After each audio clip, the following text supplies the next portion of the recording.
시사본부. 안녕하십니까. 크리스마스 이브의 최영일의 시사본부 시작합니다. 자, 오늘 오전 박근혜 전 대통령을 사면한다. 이 발표가 특보로 나왔는데요. 그 외에도 여러 정치인의 사면과 복권 논란이 지금 커질 전망입니다. 시사본부에서 미리 진단해 보겠습니다. 자, 그런데 오늘은 크리스마스 이브이기도 하죠. 자, 이날의 의미는 흥청망청한 파티나 산타 전설, 값비싼 선물이 아니고요. 소외된 곳, 고통받는 이웃을 돌아보자는 정신이 아닐까 생각을 해봅니다. 그래서 시사본부 오늘 2부를요. 특집으로 진행하겠습니다. 있지만 없는 존재로 취급받는 미등록 이주민 아이들의 이야기에 귀를 기울여 보려고 합니다. 자, 시사본부와 함께 이번 주말 우리 공동체를 따뜻하게 만드는데 귀를 빌려주지 않으시겠습니까? 자, 함께 사는 사회, 따뜻한 세상은 대통령 후보나 국회의원이 이루어주지 못한다. 우리 이미 알고 있잖아요. 우리가 손 맞잡고 끌고 가는 겁니다.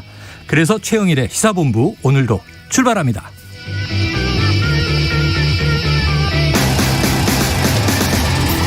네, 1부에는요. 핵심 뉴스를 한입에 정리해드리는 한입뉴스 준비되어 있고요. 2부는 말씀드린 대로 연말 특집 당신들의 크리스마스로 이어가겠습니다. 자, 미등록 이주아동 문제에 대해서 깊게 짚어보려고 합니다. 자, 끝으로 잠깐 인터뷰. 오늘 급조된 코너인데요. 자, 박근혜 전 대통령의 사면 결정 이유가 무엇이었는지 박수현 청와대 국민소통수석과 전화를 연결해서 이야기 들어보겠습니다. 한 입에 쏙 들어가는 뉴스와 찰떡궁합인 디저트송 신청 매일 기다리고 있으니까요. 오늘 뉴스에 어울리는 노래가 있으면 문자 샵 9730으로 자유롭게 보내주시기 바랍니다. 오늘의 디저트송 선정되신 분께는 별다방 커피 쿠폰 보내드리고 있습니다. 짧은 문자 50원, 긴 문자 100원입니다.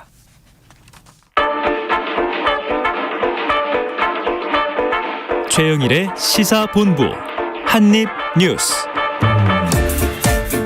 네, 오늘의 핵심 뉴스를 한입에 정리해드립니다. 한입뉴스 시작해보죠. 박정호 오마이뉴스 기자, 김준일 뉴스톱 대표 나오셨습니다. 어서 오세요. 안녕하십니까. 네, 오늘 선물들 준비하셨어요? 아이들 선물이요? 네. 네, 주문을 해놨습니다. 주문? 네. 산타 할아버지한테. 오늘 밤에 이제 갖다 놔야죠. 아니 근데 진행자 좀 무리수 아닙니까? 네네네. 지금 무리수예요. 예, 인정하시나요? 무리수? 그럼요. 근데 이게 또 오늘 안 쓰면 예. 쓸 일이 없는 게 예. 책을 한 5권 주문했더니 사은품으로 딸려왔어요. 근데 여기 이렇게 별이 5개 붙어 있어서 예. 왜 별이 5개가 뭐지? 그 장모 돌 침대가 아니에요. 개. 이 시사본부에 대한 고객 평점일 것이다. 저는 이렇게 이제 그냥 혼자 자의적으로 해석을 했고요. 야, 오늘 뉴스가 이게 좀 갑작스러운 발표라 좀 놀람이 있습니다. 박근혜 전 대통령은 전격 사면, 또 한명숙 전 총리는 뭐 형기를 다 마쳤으니까 복권. 정치적인 의미가 있죠. 자, 박 기자님 오늘 뭐 어떤 인물들이 좀 사면 복권 대상이 된 겁니까? 네, 국정농단 사건 등으로 징역 22년을 확정받고 서울구치소에서 수감 중인 박근혜 전 대통령 특별 사면 복권됐습니다. 네. 그러니까 2017년 3월 31일 구속된 이후 4년 9개월 만인데요. 뭐 여러 가지로 뭐 상황이 있겠지만 특히 건강이 안 좋아진 점 이런 것들이 고려되지 않았나 생각이 들어요. 오늘 문재인 대통령이 여기에 대한 입장을 냈는데 뭐라고 했냐면 이제 과거에 매몰돼 서로 다투기보다는 미래를 향해 담대하게 힘을 합쳐야 할 때다. 특히 우리 앞에 닥친 숱한 난제들을 생각하면 무엇보다 국민 통합과 겸허한 포용이 절실하다. 이렇게 강조를 했고요. 이 박 전 대통령의 경우에는 5년 가까이 복역해서 건강 상태가 많이 나빠진 점도 고려했다라고 설명하면서 네. 이 뉴스가 전해진 다음에 여러 가지 뭐 비판적인 내용도 나오고 있는데요. 사면에 반대하는 분들의 넓은 이해와 해량을 부탁드린다. 이렇게 문재인 대통령의 메시지를 내놨습니다. 네. 이렇게 되면서 박근혜 전 대통령은 오는 30일 0시에 곧바로 석방이 되는데요. 지금 건강이 나빠져가지고 삼성서울병원에 입원해 있거든요. 예. 거기서 바로 이 귀가를 할 것으로 예상이 됩니다. 자, 환영하는 국민도 있고 네. 또 반대하는 국민도 있고. 그렇습니다. 그리고 말씀 주신 것처럼 한명숙 전 국무총리 네네. 사실 2007년에 한만호 전 한신건영 대표에게서 불법 정치자금 9억 받은 혐의로 재판을 받았죠. 네. 2015년 대법원에서 징역 2년을 확정받고 2017년에 만기 출소를 했어요. 그래서 이번에는 이 복권이 된 상황이 되겠습니다. 네. 그리고 또 이제 눈에 띄는 게 이석기 전 통합진보당 의원 네. 포함해서 475명이 가석방으로 오늘 풀려났고 선거 사범 315명도 복권이 됐는데요. 주요 인물을 보면 최명길, 최민희, 박찬호, 이재균, 우재창 전 의원 등이 포함이 됐습니다. 그리고 사회적 갈등 치유와 지역 공동체 회복을 위해서 제주 해군기지 건설과 사드 배치, 또 밀양 송정탑 반대 시위나 세월호 관련 집회 등에 참여했다가 유죄 판결을 받은 사람들 65명도 특별 사면과 복권인 상황이고요. 또 운전면허 취소자 등 행정제재 대상자 98만 3천여 명도 특별 감면 조치가 됐습니다. 네, 통상 뭐 좀 국민화합, 대통합, 또 경제도 어렵고 그럼 우리가 생계형 사범들은 많이 사면들이 이제 대대적으로 이루어지는 경우를 봤는데 이번 정부의 이제 정치인 사면은 정말 뭐 최소화하겠다, 네. 하지 않겠다. 근데 이번에는 꽤 들어 있고요. 오히려 이 오늘 뉴스들을 오전에 쭉 보니까 사면 대상이 안 들어간 사람, 이명박 전 대통령 그렇습니다. 이런 인물에 대한 또 조명이 이제 새로 있는데 전반적으로 지금 쭉 박 기자님이 전해주신 사면과 복권, 가석방, 특사, 성탄절 특사죠. 우리 김 대표님 어떻게 보셨어요? 일단 뭐 여러 명이 한꺼번에 됐잖아요. 네네. 그리고 이석기 전 의원은 가석방이에요. 네네. 사실 가석방은 아무 때나 할 수 있죠. 이재용 부회장도 그냥 뭐 특별히 가석방이었죠. 가석방이었고 근데 이제 맞춰서 한 건잖아요. 성탄절 특사하고 이거에는 다 이유가 있죠. 네. 그러니까 한마디로 얘기하면 다 들어간 거예요. 다. 이를테면은 진보에서 원하는 보수. 사람, 보수에서 원하는 사람, 뭐 그래서 한명숙 전 총리까지 네. 해가지고 한 명만 했을 때는 오히려 한쪽에서는 반대하고 한쪽엔 찬성하고 국론 분열이 또 더 될 수도 있다. 이게 대통합을 위한 거라고 대통령께서 이제 말씀을 하신 거잖아요. 네네. 그런 측면들 논란은 피할 수 없지만은 어쨌든 다 두루두루 좀 하겠다라는 거를 이제 한 거고 올해 초만 해도 그 이낙연 전 총리가 운을 띄웠을 그 사면 운을 띄웠을 때만 네. 해도 청와대에서는 정확하게 선을 그었어요. 검토한 바 없다. 맞아요. 근데 확실히 이제 1년 만에 이제 기조가 바뀐 거죠. 거의 네네. 1년여 만에. 이거는 이제 문재인 대통령이 원래 박근혜 전 대통령에 대해서 좀 안타깝게 생각하는 거예요. 개인적으로 이를테면은 고령의 이제 건강이 나빠진 거. 그래서 이번에도 건강 나빠진 거를 고려를 했다고 하잖아요. 네. 그 부분이 있는 거고 또 하나는 차기 정부의 부담을 넘길 수 없다. 결자 해지 차원에서 한 것 같아요. 네. 예전에 YS 김영삼 대통령도 예, 맞아요. 사실은 그거를 김대중 대통령이 사면한 걸로 기억하시는 분들이 많은데 전두환, 노태우, 김대중 대통령이 당선인으로서 건의를 하고 현직 대통령이 예, YS 김영삼 대통령이 사면을 했어요. 물러나기 사실은. 직전에 12월 22일 날 했습니다. 정확하게. 네네. 그러니까 그런 것들을 맥락들을 봤을 때 원래 대통령은 자기가 집어넣고 자기가 이제 빼는 이런 뭐 관행처럼 이제 된 거 같은데 다만 이명박 대통령 같은 경우에는 지난해 10월에 들어갔거든요. 그러니까 박근혜 대통령은 4년 8개월 있었고 5년 가까이 있었는데 5년 가까이 있었는데 지금 1년 1년 1개월 만에 빼는 게 이제 부담이 많이 된 거죠. 그래서 그래요. 그거는 차기 정부로 넘어간 것 같습니다. 자, 관련해서 지금 이 박범계 법무부 장관 또 박경미 청와대 대변인이 이야기한 게 있습니다. 육성으로 듣고 와서 이야기를 이어가겠습니다. 정부는 2021년 12월 31일자로 총 3,094명에 대하여 특별 사면을 단행합니다. 국민 대화합의 관점에서 장기간 징역형을 집행 중인 박근혜 전 대통령을 특별 사면 및 복권하고 형집행을 완료한 한명숙 전 국무총리를 복권합니다. 문재인 대통령은 다음과 같이 말했습니다. 박 전 대통령의 경우 5년 가까이 복역한 탓에 건강 상태가 많이 나빠진 점도 고려했습니다. 이번 사면이 생각의 차이나 찬반을 넘어 통합과 화합, 새시대 개막의 계기가 되기를 바랍니다.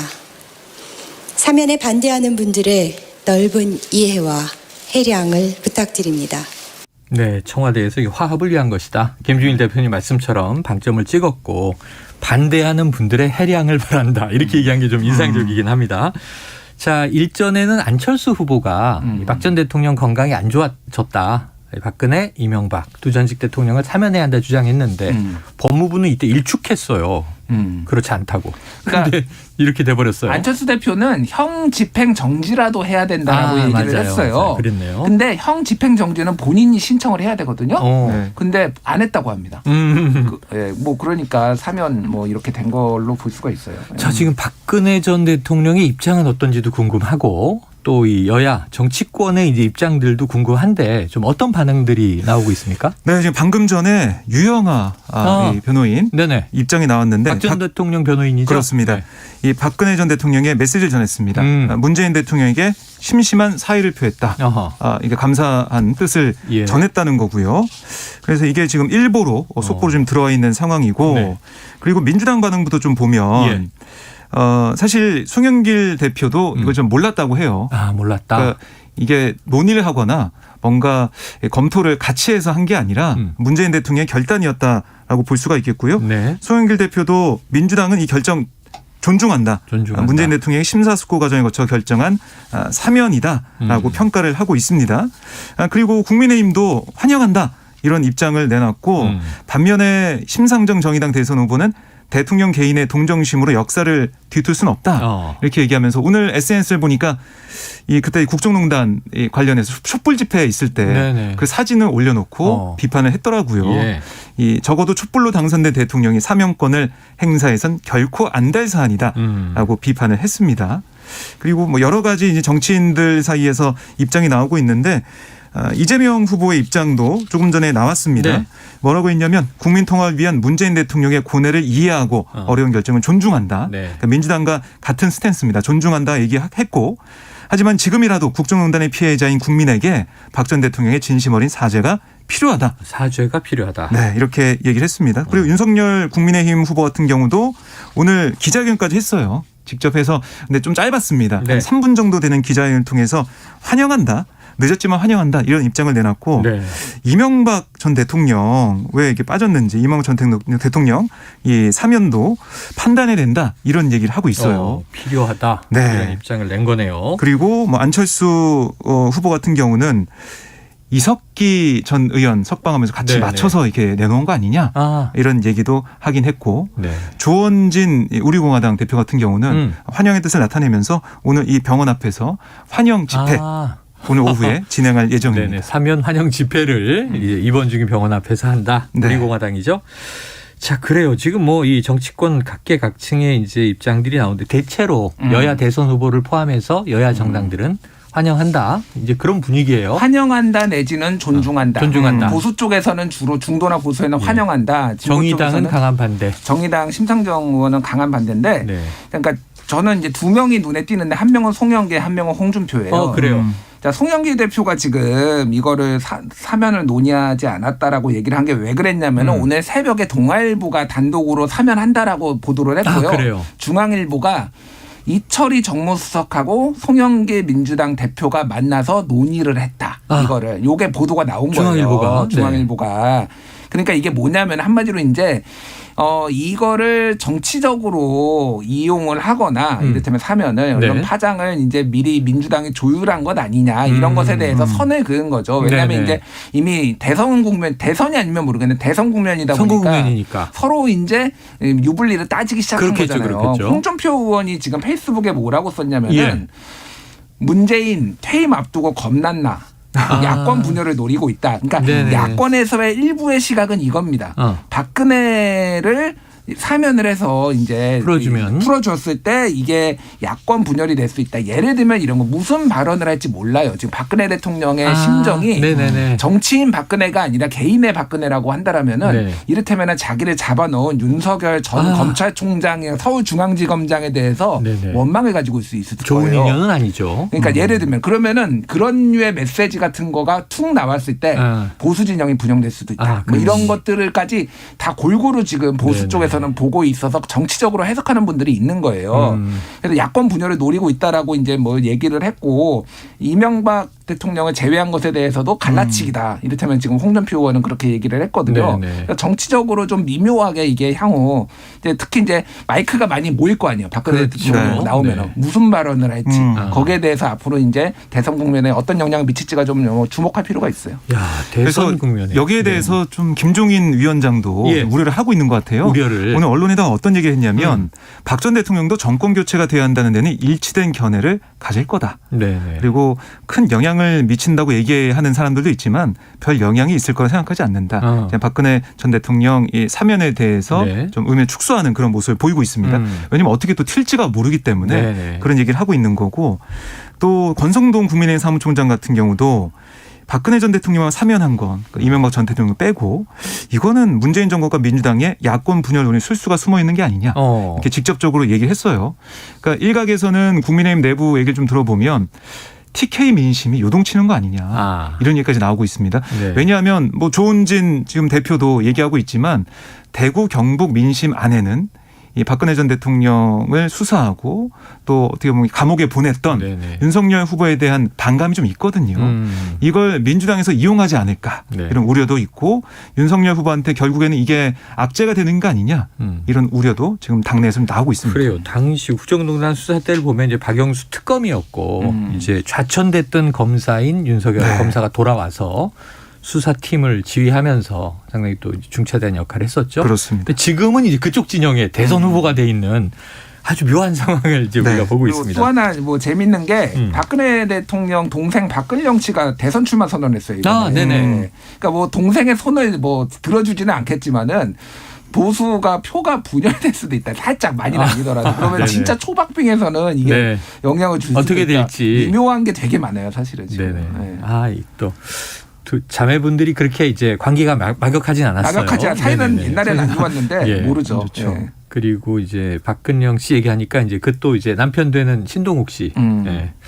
자, 어떤 메시지들이 나올지 참 여러 가지로 복잡해지고 있습니다. 자, 12월 30일 그럼 이제 이 박근혜 전 대통령 출소 때 어떤 첫 메시지가 육성으로 나올지 그 네. 이후에는 1월, 2월 대선 판도에 또 어떤 역할이 이제 혹시 이제 또 보여질지 그 궁금하네요. 이제 박근혜 전 대통령이 직접적으로 목소리도 내겠지만 예. 특히 이제 조원진 대표나 그러니까 유영아 이 변호인 같은 경우 이 통해서 메시지가 나올 거란 입장을 말이죠. 대리하는. 네, 그래서 그 두 인물에 대해서 좀 많은 관심을 가져야 되겠다 또 생각이 언론에 듭니다. 이제 자주 등장하게 되겠네요. 네, 왜냐하면 이 박근혜 전 대통령과 직접 소통을 한다라고 보고 있으니까요. 알겠습니다.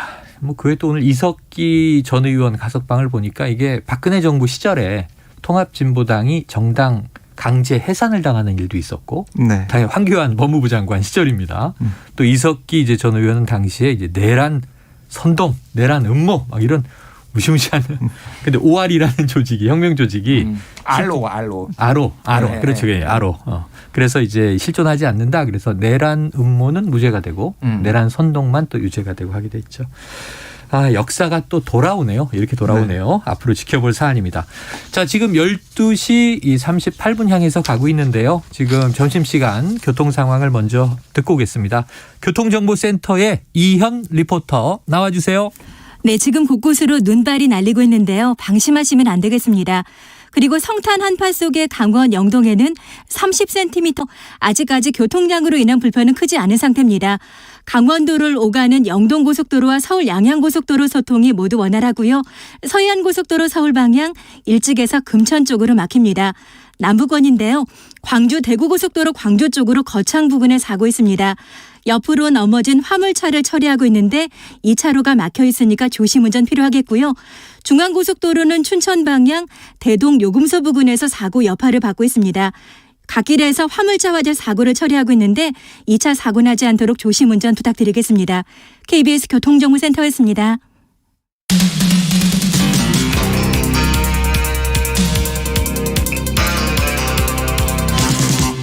최영일의 시사본부.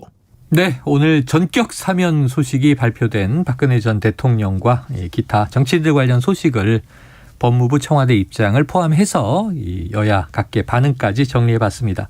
자, 이번에는 원래 이건 오늘 갑자기 튀어나온 속보였던 거고요. 지금까지 다룬 게 쭉 예정돼 있던 이 뉴스들을 보면 지금 제일 화제가 되고 있던 건 이거예요. 오늘 좀 묻힌 감이 있는데 윤석열 후보는 이 호남을 1박 2일 방문했는데 이 지역 관련 메시지보다 이건 묻혀버리고 오히려 실언이 더 부각됐다. 자, 어떤 얘기들이 나왔는지 한번 박 기자님이 쭉 정리해 주시죠. 네, 그러니까 어제 나온 얘기를 좀 말씀을 드리겠습니다. 네. 윤석열 후보가 전남 선대위 발대식에 참석을 해서 발언을 했는데요. 그중에 어떤 내용이 있었냐면 80년대 민주화 운동을 하신 분들도 많이 있지만 그게 자유민주주의 정신에 따라 하는 민주화 운동이 아니고 어디 외국에서 수입해온 그런 이념에 사로잡혀서 민주화 운동을 한 분들과 같은 길을 걷는 것이다. 이렇게 얘기를 했습니다. 그랬더니 뭐 이제 일각에서는 민주화 운동을 폄훼한 게 아니냐 이런 지적이 나왔고요. 네. 그러니까 이런 지적과 비판이 나와서 취재진들이 물어보니까 윤 후보가 뭐라고 했냐면 과거의 이념투쟁이 민주운동과 목표가 같아서 당시엔 받아들여졌지만 문민화 이후에는 이념투쟁에 사로잡힌 운동권에 의해 우리 사회가 이 발목이 잡힌 경우가 많았다. 이런 취지로 말한 거다라고 설명을 했고 그럼 수입된 이념이 뭐냐라고 물어봤더니 네. 남미의 뭐 종속 이론과 야. 북한의 주사파 주체 사상 오랜만에 들어보는 옛날 얘기인데요. 이걸 좀 예로 들었습니다. 80년대 초중반에는 많이 나왔습니다. 언론에. 네. 그리고 또 하나 좀 문제가 됐던 발언이 있는데 뭐냐면 민주당에는 들어갈 수가 없기 때문에 그러니까 정권 교체를 해야 되는데 민주당에는 들어갈 수가 없기 때문에 부득이 국민의힘을 선택했다. 부득이. 이런 얘기를 했어요. 네네. 그래서 그동안 이 보수 정당이 호남에 대한 노력이 부족했다. 이걸 반성하면서 더 혁신하겠다. 이런 마음을 표현한 거다. 뭐 부연 설명이 나왔지만 이건 또 자당 저격성 실언 아니냐. 네네. 이런 지적도 나오고 있습니다. 부득이.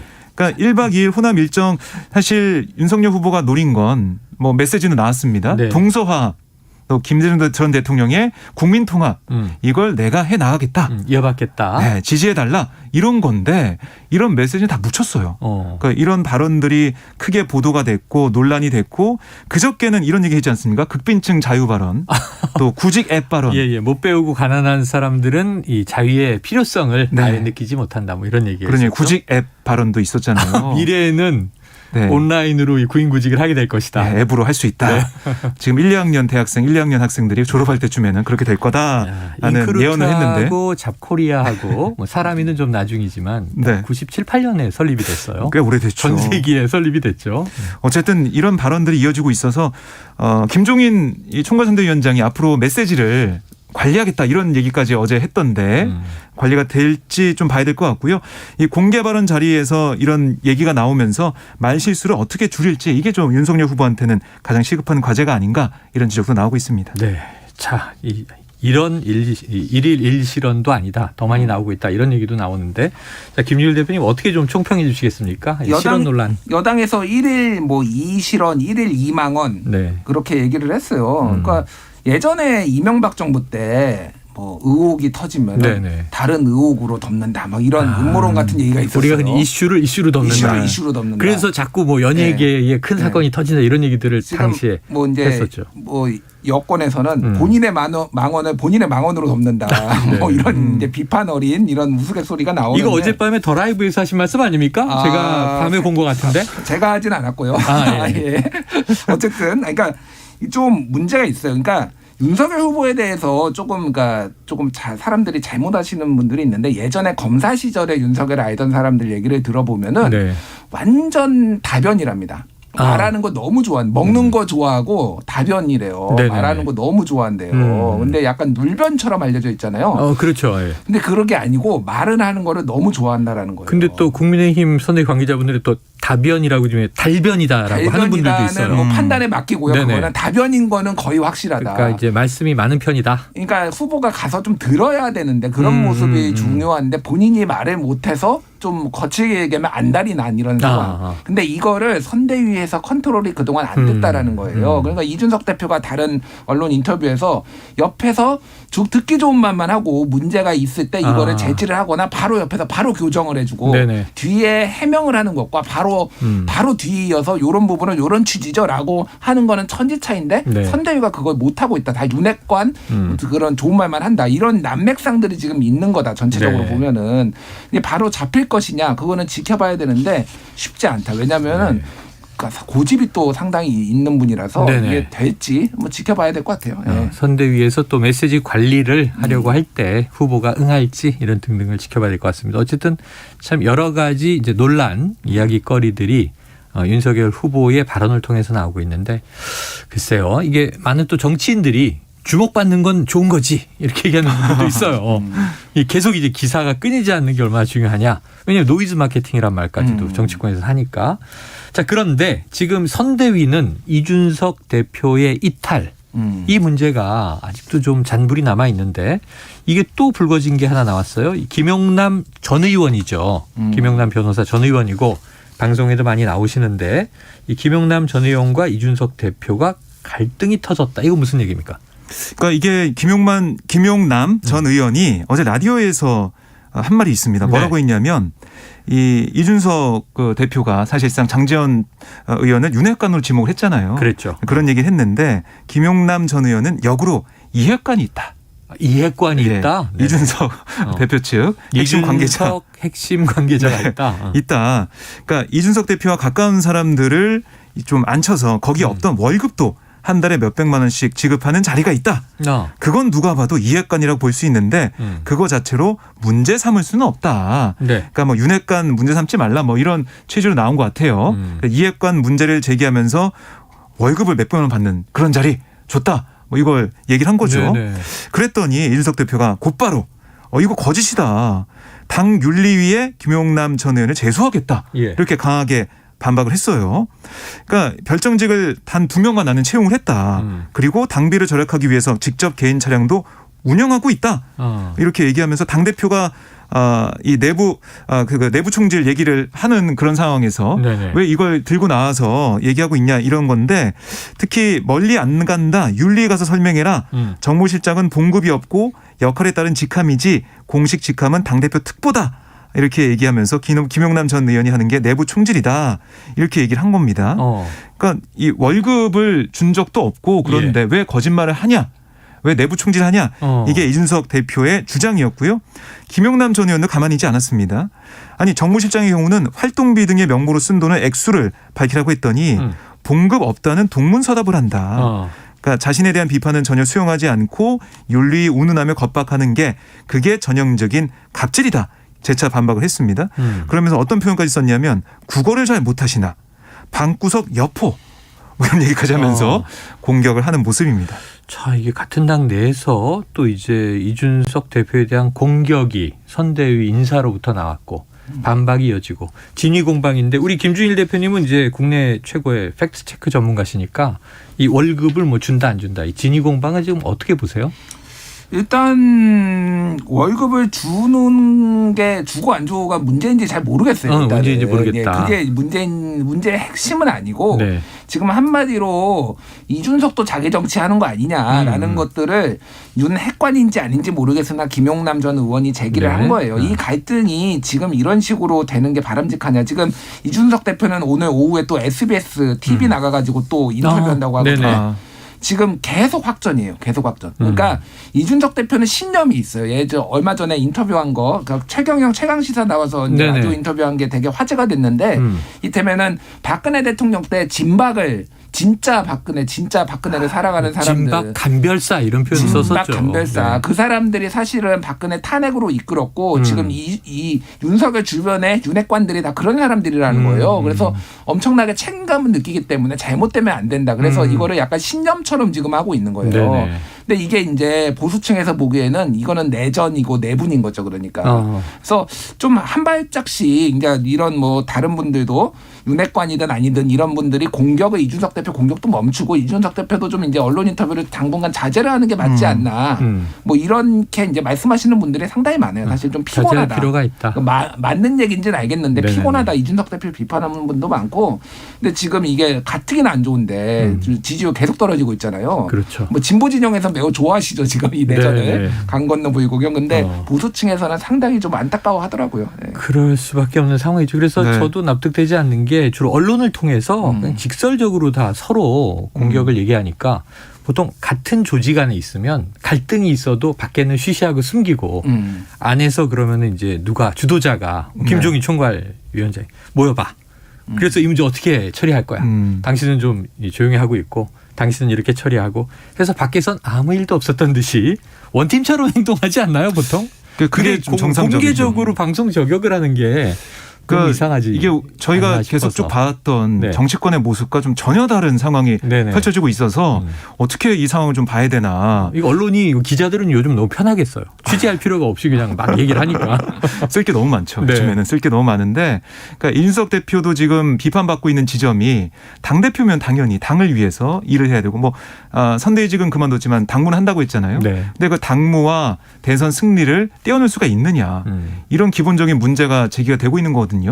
그러면 문제가 있으면 당연히 이 후보와 소통을 하고 아니 울산회동에서 불고기 먹으면서 음주도 같이 하면서 원팀이 되겠다고 했는데 그때는 그럼 그 모습 뭐였냐. 소통이 된다는 그런 모습을 보여주고 이렇게 같이 커플도 있고 유세도 했는데 네. 지금 와서 보면은 후보랑 상의도 안 했다. 후보랑 소통하고 있지 않다. 이렇게 얘기하는 것 자체가 좀 어불성설 아니냐. 결국에는 이준석 대표가 자기 정치 위해서 이렇게 언론에도 계속 네. 나오고 있고 당을 비판하는 거 아니냐. 이런 얘기까지 나오고 있습니다. 그래요. 자, 오늘은 지금 뭐 야당 얘기들이 많아서 하지만 좀 또 균형을 잡아봐야 되니까 여당은 아까 강 건너 불구경 즐기고 있다 했지만 사실은 이게 대선 과정은 또 자책골이 많은 쪽이 지지 않습니까? 근데 이 여당은요, 아까 이 박근혜 전 대통령 사면 관련해서 이 쭉 이름들이 나왔던 송영길 대표가 이재명 후보의 음주운전을 옹호해서 논란이다. 이건 어떤 얘기입니까?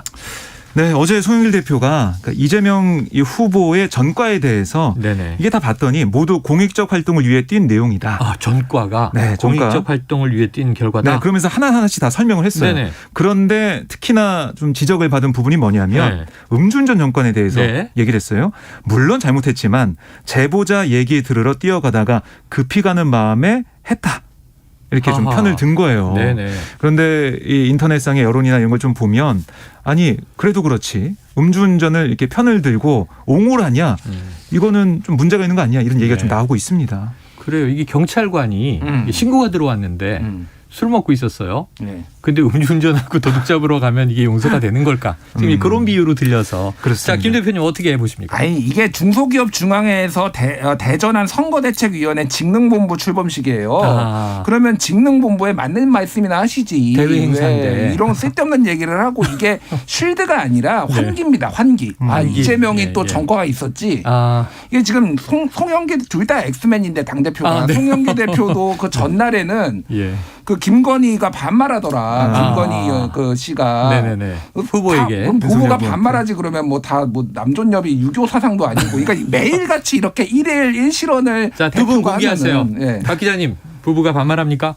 네, 저희는 반말합니다. 김 대표님. 저는 둘 다 존댓말 씁니다. 뭐 그럼 존댓말 쓰네 자기네는. 아니 그러니까 둘 다 쓰니까 네네. 예, 한쪽만 뭐 그거는 모르겠어요. 한쪽만 뭐 예, 이제 예. 우대하거나 홀대하는 게 아니다. 예. 그러니까 어쨌든 좀 이제 진짜 조직 관리에 네. 좀 신경을 쓰셔야 되겠다. 송 알겠습니다. 대표님. 예. 자, 이 파장들이 어떻게 가는지는 또 다음 주에 성탄절을 보내고 계속 봐야겠습니다. 자, 한입뉴스 박정호 와이뉴스 기자, 김준일 뉴스톱 대표 오늘 말씀 고맙습니다. 고맙습니다. 자, 2303님의 신청곡이 디저트송으로 선정이 됐네요. 많은 뉴스들이 있지만 오늘의 맞춤 노래 신청해 봅니다. 김현철, 크리스마스에는 축복을. 자, 이외에도 7336-8217님도 같이 신청해 주셨거든요. 세 분에게 모두 커피 쿠폰 보내드리겠습니다. 자, 크리스마스에는 축복을 듣고 2부로 돌아옵니다. 크리스마스에는 사랑을 당신과 만나는 그날을 기억할게요.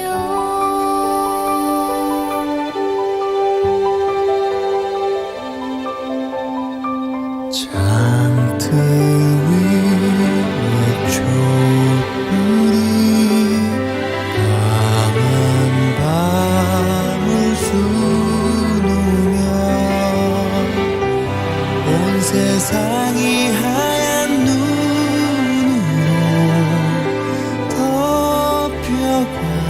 덮여가겠죠.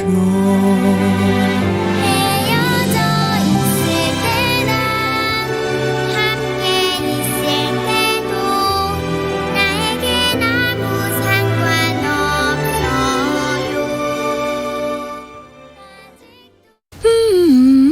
여행 간다더니 신났네. 오랜만에 비행기 타니까 짐 싸는 것도 재밌어.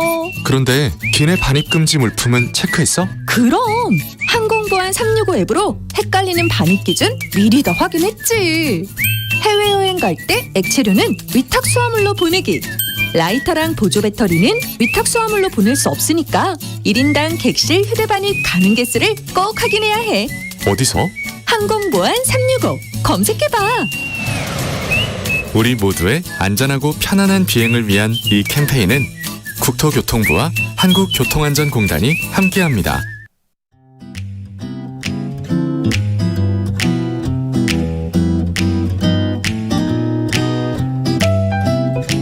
안녕하세요. 바른말 고운말입니다. KBS 1텔레비전에서 방송되고 있는 우리말 겨루기에서 나왔던 문제를 짚어보겠습니다. 오늘은 뜻풀이를 듣고 거기에 해당하는 표현을 맞히는 문제입니다. 고유어 명사로 아이를 갓 낳은 그 자리를 뜻하는 삼음절로 된 표현은 무엇일까요? 출연자의 답에는 단자리와 진자리가 있었는데요. 이 중에서 정답은 진자리입니다. 보통 진자리라고 하면 어머니 은혜라는 동요 가사에 나오는 진자리 마른 자리 가라 뉘시고를 떠올리게 됩니다. 이 노래에 나오는 진자리는 물기가 있거나 축축한 자리를 가리켜서 아이들이 소변이나 대변을 봐서 축축하게 된 자리를 뜻하고요. 반대로 물기가 없는 자리는 마른 자리라고 합니다. 그런데 진자리의 기본 의미는 출제된 뜻풀이에 나왔던 아이를 갓 낳은 그 자리입니다. 그리고 진자리에는 사람이 갓 죽은 그 자리라는 뜻도 있고요. 바로 그 자리라는 뜻도 있어서 진자리를 걷어내다, 진자리에서 일을 마치다 이렇게도 쓸 수 있습니다. 참고로 출연자의 답에 있었던 단자리는 순수한 고유어 명사가 아닙니다. 첫 음절 단에 한자 흩단자를 써서 지금의 일이 이루어지는 그곳이라는 뜻이고요. 단자리에서 거절하다 또는 단자리에서 제안을 승낙하다 이렇게 사용하면 됩니다. 바른말 고운말 아나운서 변희영이었습니다.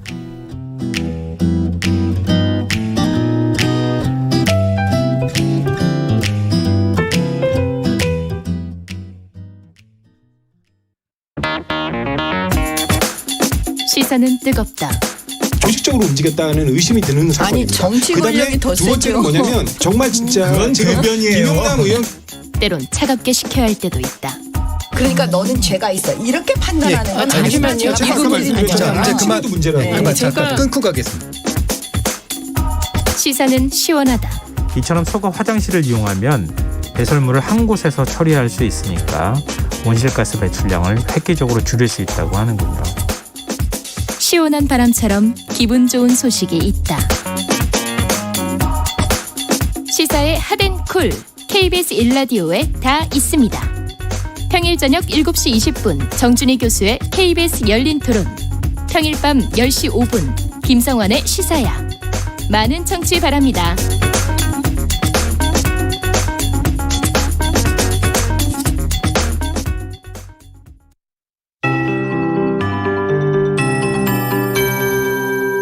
KBS 58분 날씨.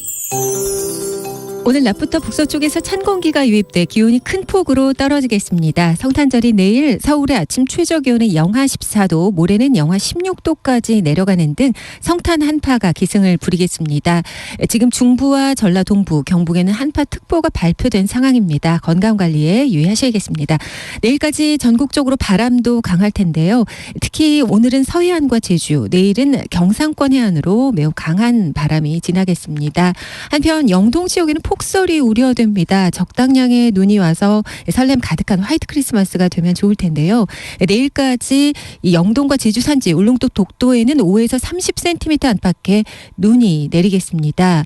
그리고 영서와 경기 동부, 전라 서해안, 경북은 오늘 1에서 5cm의 눈이 예상되고요. 오후까지 내리겠습니다. 서울 및 수도권은 약하게 눈이 날리다가 오늘 밤에는 그치겠습니다. 오늘은 하늘 바탕이 흐리겠고요. 내일은 눈 오는 지역을 제외하고는 대체로 맑은 날씨가 되겠습니다.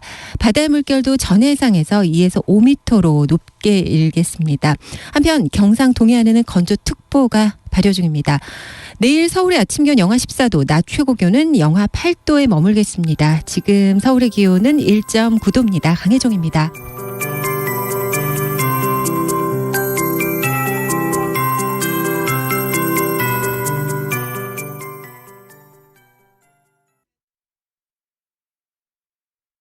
정성을 다하는 국민의 방송 KBS가 한시를 알려드립니다. AM 711kHz, FM 97.3MHz, KBS 1라디오입니다. HLKA.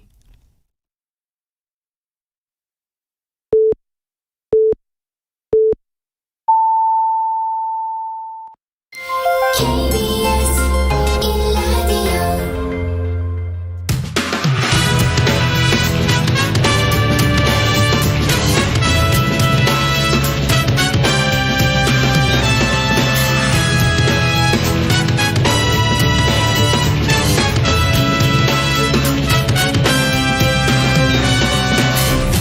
KBS 1라디오 최영일의 시사본부.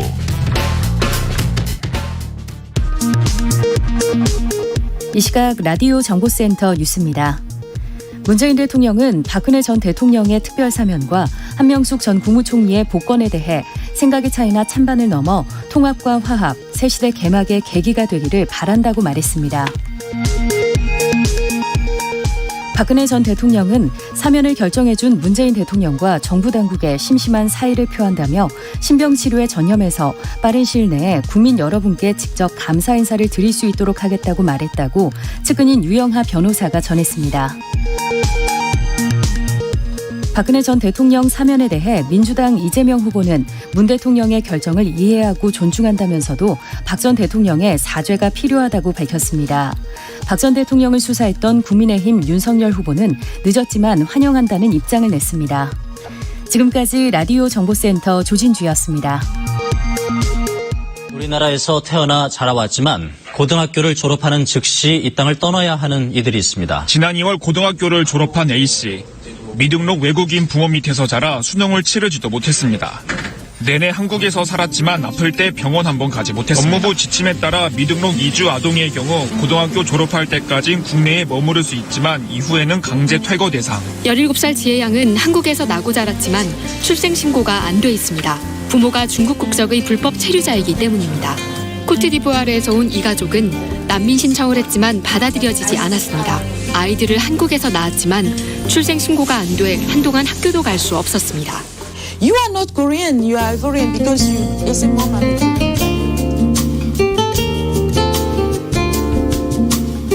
네, 시사본부는 2018년부터 매년 연말에 모두가 행복해야 할 크리스마스를 온전히 즐기지 못하는 이들의 이야기를 들어보는 당신들의 크리스마스를 특집으로 마련하고 있습니다. 이번 크리스마스는 제가 처음 진행을 하지만 이게 또 시사본부의 전통이 돼 있는데요. 자, 네 번째 시간인 오늘, 평생 한국에서 태어났거나 자랐지만 성인이 되면 이곳을 강제로 떠나야 하는 미등록 이주 아동, 이들에 대한 이야기를 나눠보려고 합니다. 오늘 특별히 많은 분들이 스튜디오에 나와 계세요. 세 분을 모셨는데요. 한 분 한 분 소개해드리겠습니다. 저 먼저 이 미등록 이주 아동 이야기를 다룬 책입니다. 있지만 없는 아이들. 이 책의 저자 은유 작가님 나와 계시고요. 안녕하세요. 안녕하세요. 반갑습니다. 네, 반갑습니다. 네. 감사합니다. 자, 그리고 국가인권위원회에서 미등록 이주아동 문제를 담당하고 계신 박혜경 조사관님, 어서 오세요. 안녕하세요. 반갑습니다. 저는 처음에 두 분 중에 어느 분이 작가실까? 네, 두 분 모두 굉장히 선한 인상이세요. 자, 그리고 이제 주인공입니다. 이란 출신으로 3년 전 난민 인정을 받은 김민혁 군 나와 계십니다. 어서 오세요. 네, 안녕하세요. 김민혁입니다. 네, 지금 반갑습니다. 학생이신 거예요? 네, 고등학교 3학년입니다. 고3? 야, 이제 그럼 고3 올라가시는 거예요? 아니요, 이제 대학생 되는 거. 네, 맞습니다. 이야, 이거 한참 바쁘실 때인데. 그렇습니다. 자, 대학에 벌써 붙었어요? 네, 저는 다행히도 수시로 붙었네. 네, 수시 전형. 네, 저희 아이는 지금 정시를 막 뚫고 있거든요. 진짜 힘든 시기죠. 재수생. 네. 네. 자, 저희가 이번 당신들의 크리스마스 주제를 미등록 이주아동 이렇게 삼게 된 것은요, 이 은유 작가님이 쓰신 아까 소개드린 있지만 없는 아이들이라는 책 덕분입니다. 자, 박혜경 조사관님의 권유로 책을 내셨다고 들었는데, 자, 어떤 마음으로 이 책이 기획됐고 쓰게 됐는지 먼저 좀 들어볼까요? 예. 기획이라고 하니까 되게 참 거창하게 들리는데요. 사실 너무나 자연스러운 과정이었습니다. 네. 그 장기 체류 이주 아동에게 체류 자격을 부여해야 된다는 얘기는 제가 한 3년 전에 한 간담회에서 들었었는데요. 네네. 당시에는 한국에 태어났거나 자랐다는 이유만으로 체류 자격을 줘야 한다는 게 막 쉽게 동의되지 않았습니다. 네네. 저조차도. 근데 그리고 1년 뒤쯤 그 고등학교 졸업으로 강제 출국이 예정된 두 학생이 피해자로 된 진정 사건이 저희 위원회에 접수가 됐어요. 제가 그 사건을 맡으면서 그 두 학생의 사례를 자세히 들여다보니까 단순히 어려운 삶을 살겠지라고 생각했던 게 정말 부끄러울 정도로 제 생각이 바뀌었습니다. 그래서 미등록을 선택한 것도 아니고 그렇죠. 부모를 선택할 수도 없고 한데 아이들이 감당할 수 없는 어려운 일들이 뻔하게 벌어지고 있었고 고등학교만 고등학교 졸업할 때까지만 강제 출국이 유예된 것뿐이라서 네.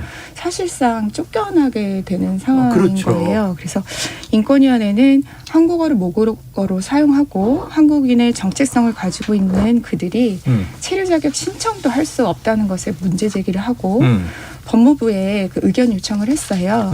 근데 법무부에서는 그 필요성은 동의는 하지만 네. 그 악용 소지가 있고 국민적 법감정에 맞지 않는다라는 우려를 하셨습니다.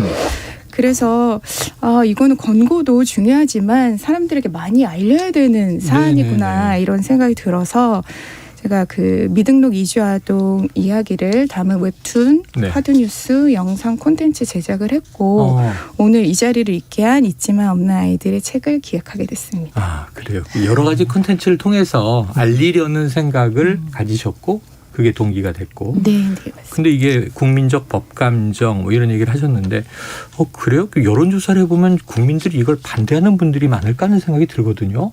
근데 사실 그런 유사한 법안이 발의될 때마다 반대 여론들 때문에 자초되고 그래서 해당 부처에서도 좀 곤혹스러운 일들이 많았던 것 같습니다. 그러니까 개별 사례들을 우리 김민혁 군도 나가 계시지만 듣고 보면 이건 사람의 문제고 생활의 문제인데 막연히 제도로 보면 이 우려가 더 큰 거죠 오히려. 네, 맞습니다. 발생하지도 않은 또 가능성에 대한.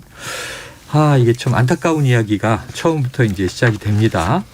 지금 이 미등록 이주 아동 이 용어 자체가 좀 낯설고 행정적이에요. 미등록 이주 아동 뭘까 이렇게 이제 궁금해하는 청취자분들이 벌써 계실 텐데 은유 작가님이 좀 이 낯선 단어를 설명해 주세요. 네, 저도 좀 부끄럽지만 그때 박혜경 조사관님이 이제 이 책을 쓰자 이렇게 제안했을 때 미등록 이주 아동의 존재를 처음 알게 됐어요. 3년 전에. 아니 3년 전 아니고 1년 전에. 1년 전에. 네, 이 집필 제안을 이제 저한테 해주셨고 많은 국민들이 알아야 되는데 알리기에는 이제 책이 되게 좋은 수단이 되잖아요. 그렇죠. 예, 그래서 저도 이제 글 쓰는 사람으로서 우리 사회에 보이지 않는 존재들의 목소리를 이제 전달을 해야 한다. 이제 그것이 작가의 일이라고 생각을 하던 중에 제안을 받아서 하게 돼서 저도 이 용어부터 하나씩 배워서 썼거든요. 그래서 미등록 이주 아동이라는 뜻은 그러니까 이주민 부모를 따라 한국으로 왔거나 이제 한국에서 태어난 경우도 있고요. 난민 신청에 실패한 경우 등 이제 체류 자격이 없는 아이들인데요.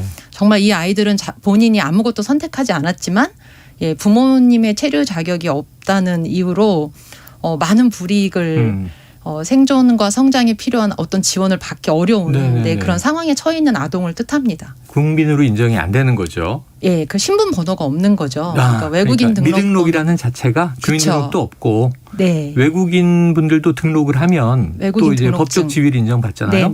그 자체가 없다. 미등록 이주 아동 이야기 이렇게 책 제목을 잡으셨으면 잘 몰랐을 것 같은데 이 있지만 없는 아이들. 그러니까 이건 또 뭔가 궁금증도 생기고 와닿습니다. 자, 흔히 우리가 언론 보도를 보면 불법 체류자 이 표현은 많이 등장하잖아요. 그래서 은유 작가님이 이 명명부터 좀 이름부터 다시 새롭게 해야 한다. 이 명명이 해방의 첫 단계다 이렇게 밝히셨어요.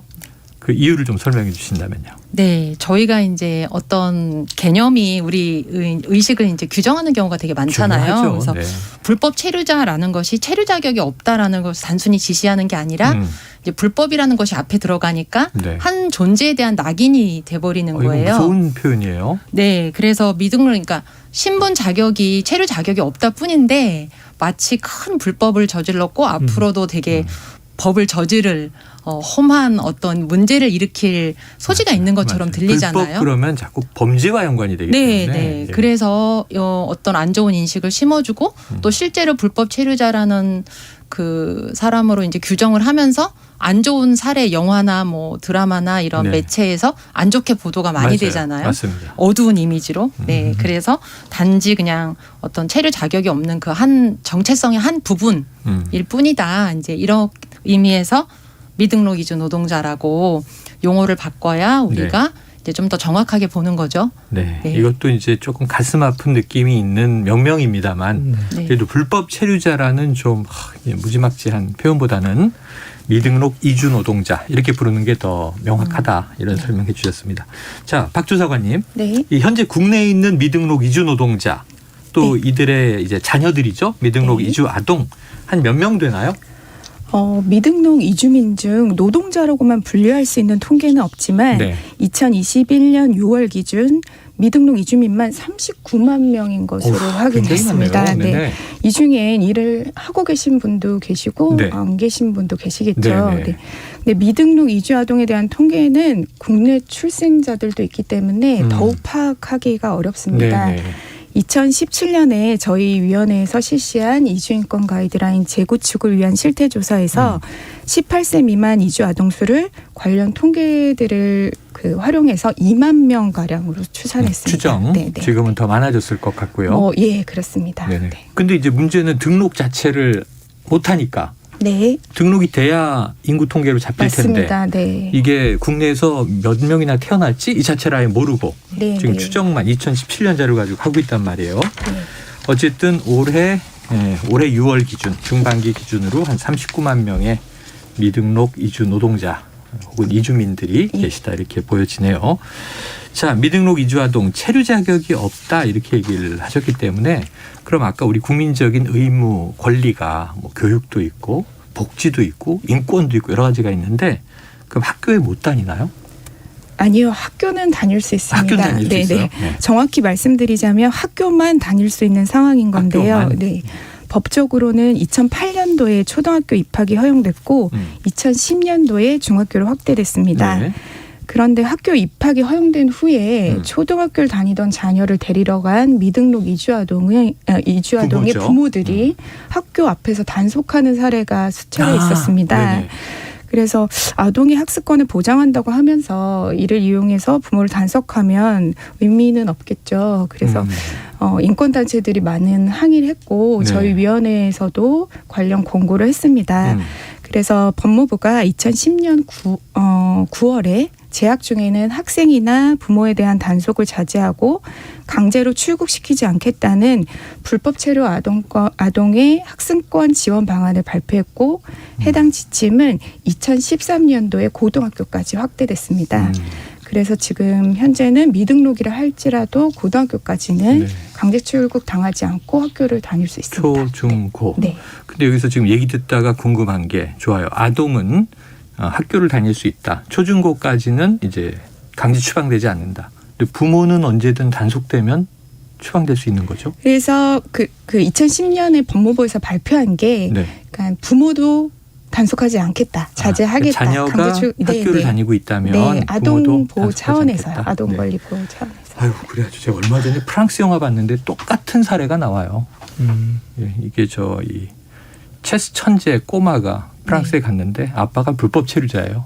근데 아이는 이 체스 학원도 다니고 경기도 나가고 그러는데 아버지는 끊임없이 도망 다녀야 되는 이 정말 엉뚱한 한 도시에서의 이상가족 사례를 영화로 보고 황당하다 그랬는데 이게 우리나라에도 이렇게 많다라는 생각이 들어서 지금 깜짝 놀라는 상황입니다. 자, 지금 우리 청취자분들 반응이 뜨겁습니다. 이주유님, 맞아요. 법 여부를 떠나서 인간의 천부적 기본적 인권에는 국경이 없는 거죠. 또 4222님, 아이들은 잘못이 없는데 안타깝네요. 자, 그럼 이제 지금 얘기를 듣다가 또 궁금해집니다. 그러면 고등학교까지는 보장을 해준다라고 치고 그럼 20살이 되면 고등학교 졸업하면 그러면 이제 강제 퇴거 대상인 거잖아요. 맞습니다. 네. 그 이후의 미래는 전혀 우리나라 국내에선 보장되지 않는 거잖아요. 이분들에게. 정확히 말씀드리자면 그랬었습니다. 지금 대책에서 나중에 얘기하겠지만 조금 나아진 점이 있을까? 이제 조금 이따 들어보도록 하죠.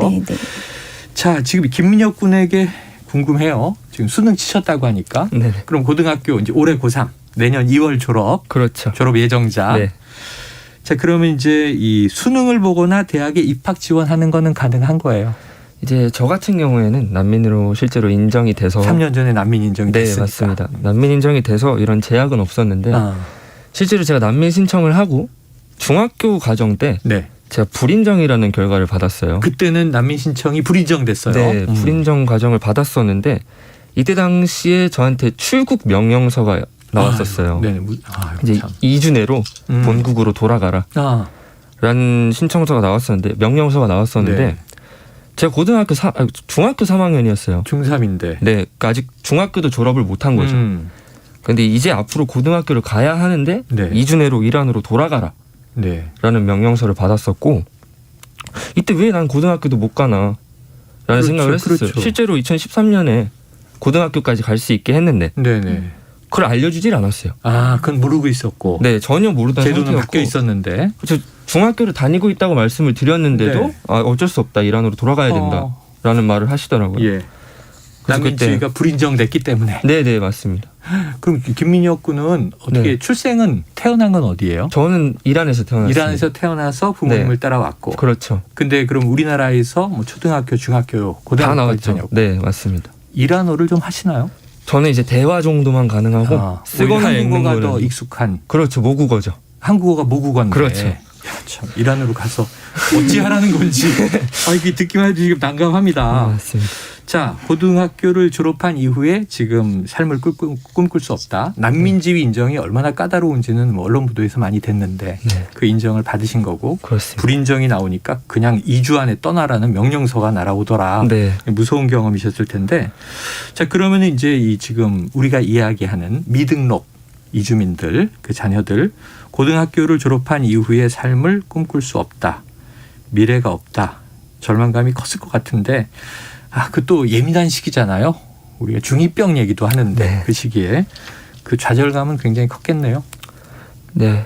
실제로 고등학교 자체를 못 간다라는 말을 들었을 때 이게 어떻게 말이 되는 건가? 실제로 법이 있었는데도 말을 안 해줬으니까 그거에 대한 조금 분노가 좀 많았었고 실제로 제가 화이트 해커라는 꿈을 가지고 있었어요. 중학교 때는. 네네네. 네. 컴퓨터 잘 하시나 보다. 네. 좀 많이 배웠었어요. 네. 실제로 방과후로도 코딩 같은 걸 배웠었고 프로그래밍 같은 것도 배웠었는데 제가 이때 난민 심사를 하면서 학교를 잘 못 갔어요. 법원도 가야 했고 뭐 출입국관리사무소 이런 데도 가야 했기 때문에 시험도 잘 못 보고 그래서 실제로 사이버 고등학교를 꿈꾸고 있었는데 고등학교를 가는 거는 제일 못 가게 됐었고 실제로 끝에는 난민 인정을 받았는데 이제 출석 때문에 고등학교를 못 간다라는 출석 이수를 못 채웠다. 맞아요. 학교를 안 왔다. 네. 그런 거에 또 좌절감을 한번 더 느꼈습니다. 야, 그 나이에 학교를 못 간다 그러면 굉장한 박탈감과 함께 소속감 자체가 붕괴되는 느낌이었을 것 같습니다. 자, 그럼 이게 참 여러 가지 신분증이 없는 거잖아요. 그 시절에. 그렇죠. 명령서가 나오면 신분증을 압수당합니다. 신분증을 압수당한다. 네, 2주 동안 신분증이 없습니다. 그리고 2주 내로는 이란으로 돌아가야 돼요. 없잖아요.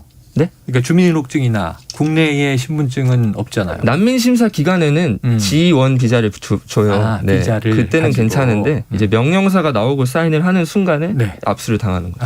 신분증을 뺏긴다. 네. 그럼 학생인데 뭐 체험 학습도 못 가고. 그렇죠. 보험을 들어야 되는데 보험을 들어야 없으니까. 되니까. 그리고 또 제 생각에는 최근 2년간 코로나인데 마스크 같은 것도 못 받고. 처음에 이제 약국에서 주민등록번호로 했을 때는 이제 미등록 이주민들이 되게 많이 힘들어했어요. 저 같은 경우에 이제 지인분들이 좀 많이 도와주셨는데. 아니 라디오에서 맨날 전화기를 주민등록 끝번호가 홀수인 분은 며칠이고 짝수인 분은 며칠이고 우리가 2부제, 3부제, 5부제를 했단 말이에요. 야, 그럼 신분증 번호 자체가 없는 거네요. 그렇죠. 그럼 은행 계좌도 못 만들고? 그렇죠. 은행 계좌는 물론 뭐 핸드폰 개통도 못 하고요. 야, 화이트 해커가 꿈이다 그러셨는데 이제 해커는 나쁜 거지만 해킹하는 거지만 화이트 해커는 이제 좋은 해커를 잡는 보안 전문가를 의미하는 건데. 맞아요. 그러면 국내 포털에서는 이메일도 못 만들겠네요. 이메일도 이제 본인 인증 수단이 있어야 만들 수 있잖아요. 그래서 그 같은 경우에도 인증을 할 수 있는 수단이 없으니까 실제로 아이핀 회사에 방문을 해서 대면 인증을 해야 되는데 대면 인증조차도 아이디 카드가 있어야 돼요. 그렇죠, 그렇죠. 근데 그거조차도 못하니까 인증 수단이 전혀 없었습니다. 인증 수단 자체가 없었다. 청소년 시절에는 이제 요새는 다 온라인으로 티켓팅을 하니까 우리나라가. 맞아요. 아이돌 공연도 못 갔겠네요. 그런 건 꿈도 못 갔습니다. 꿈도 못 갔다. 아이고 참 이게 안타까운 생각이 듭니다. 자, 이거 뭐 세 분한테 좀 여쭤볼게요. 이게 엄청난 제약이 따를 텐데 저는 지금 막 처음 듣고 직관적으로 지금 궁금한 게 막 떠오르는 거고 여기 두 분 같이 보시기에 뭐 상상 못할 제약이 있을 것 같은데 어떤 어려움이 가장 큰 것으로 느껴지세요? 조사관님? 아이들 같은 경우 처음 절망을 느끼는 게 학교 홈페이지에 회원가입할 때라고 합니다. 네. 학생인데. 네. 자기 모교에. 네. 그래서 처음 미등록임을 깨닫는 경우가 많다고 하고 뭐 게임 사이트에 가입도 못하고 아까 그렇죠. 그 민영님이 말씀하신 것처럼 메일 계정도 쉽지 않고 휴대폰 뭐 계좌는 말할 것도 없죠. 그러면서 좀 좌절을 했고 뭐 그렇게 현장 학습 못 가는 거 보험이 안 되니까요. 단체 보험을 들어야 하잖아요. 뭐 수학여행. 네. 그래서 포기하는 경우도 많고 그렇습니다. 작가님은 이렇게 이야기를 듣고 책을 쓰셨으니까 네. 감정이입을 또 많이 하셨을 것 같은데 어떤 어려움이 좀 크게 와닿던가요? 그렇죠. 어떤 이제 우리나라가 다 IT 기반으로 되어 있어서 이제 일상 곳곳이 문턱이 되는 그런 불편함도 크지만 저는 그것보다 아이들이 자기가 이제 미등록 이주 신분이잖아요. 근데 그걸 친구들한테 말할 수가 없는 거예요. 그러니까 민혁군은 조금 예외적인 경우였고 다른 친구들은 이제 제가 인터뷰한 다른 친구들은 내가 미등록 신분인 걸 밝히질 못하니까 친구 사귈 때 어려움이 있는 거예요. 왜냐하면 친구랑 왜 누구가 가까워지면 우리 말하고 싶잖아요. 네네. 자기 비밀을 털어놓고 싶은데 그렇죠. 너무 가까워지면 이걸 말하면 부모님까지 이제 위태로울 수 있으니까 가까워지지 않도록 거리를 유지해야 하는 거예요. 근데 그 시절에 학창 시절에 친구가 어떻게 보면 부모보다 더 중요하고 의지가 되는 시기인데 그 시기에 친구를 마음껏 못 사귀고 자기 비밀을 털어놓을 수 없다라는 것이 우리가 이제 그런 정서적인 것들이 다 자연스럽게 형성이 돼야 되는데 친구도 사귀고 하면서 이제 그거가 제약이 있었다는 이야기가 참 가슴 아프더라고요. 그래서 말할 수 없는, 말하면 내 존재 자체가 위협받는 큰 비밀을 이제 가슴에 품고 살아야 하는 그 아이들의 삶의 무게 같은 것이 좀 저는 특히 가슴이 아팠어요. 그래서 빨리 이 아이들을 좀 자유롭게 해줘야 된다. 자기를 좀 아무 죄 지은 것도 없는데 죄인처럼 살아야 하는 아이들이 길을 좀 펴고 살 수 있게 해주고 싶다라는 마음이 많이 들었죠. 야, 이게 참 그냥 웹툰 얘기를 아까 하시니까 뭐 만화 장면으로 민혁군 얘기가 지금 나오면 당신은 2주 안에 고국으로 돌아가시오. 그럼 민혁군은 나는 고국이 대한민국인데요. 지금 이런 상황인 거잖아요. 어딜 가려는 건지 이 얼마나 이 청소년들은 정체성 혼란이 오겠습니까? 근데 저가 이제 이 책을 내고 학교 같은 데 강연을 다녀봐도 아이들이 뭐 이래요. 그러니까 민혁군은 이란에서 태어났지만 뭐 마리나 아동 같은 경우는 그 몽골에서 아니 한국에서 태어났고 부모가 몽골 국적이었거든요. 그러면은 그러면 작가님 마리나는 몽골 사람이에요, 한국 사람이에요 이렇게 물어봐요.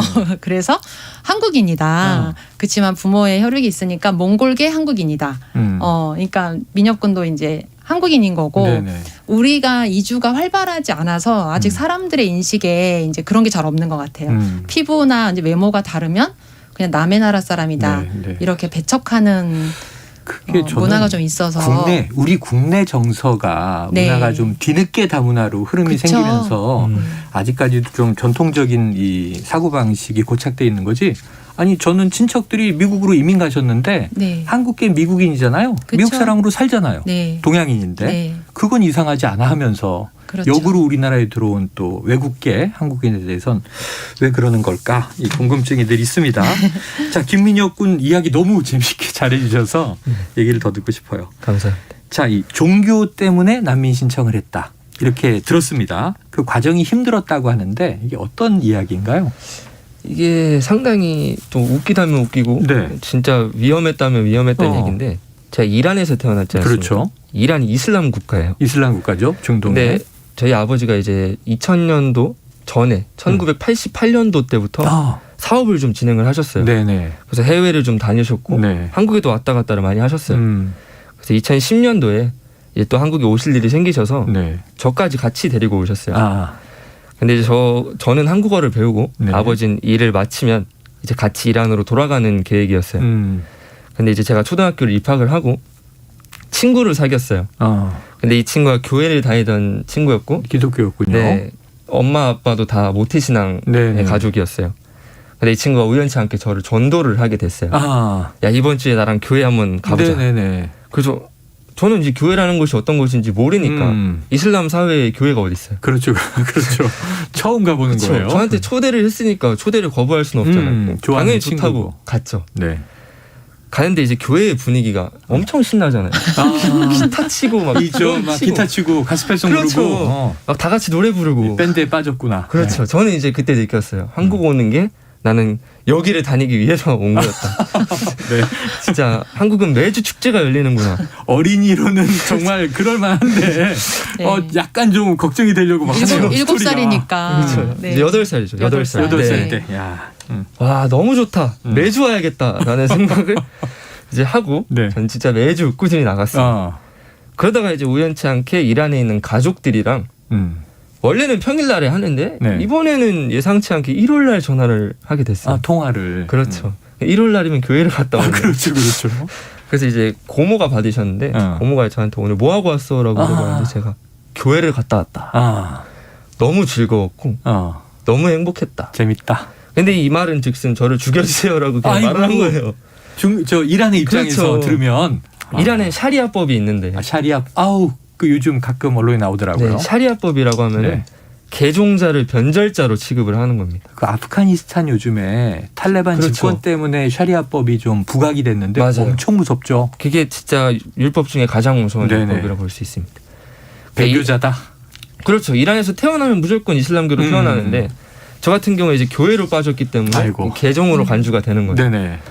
그래서 이 과정을 이제 고모한테 너무 신나게 말을 했는데 이제 고모가 저한테 다신 연락하지 말고 볼 생각도 하지 말아라. 라고 얘기를 한 거죠. 저는 왜 교회 나갔다 왔는데 이런 소리를 들었나. 8살 아이인데. 그렇죠. 이게 너무 황당하니까. 네네.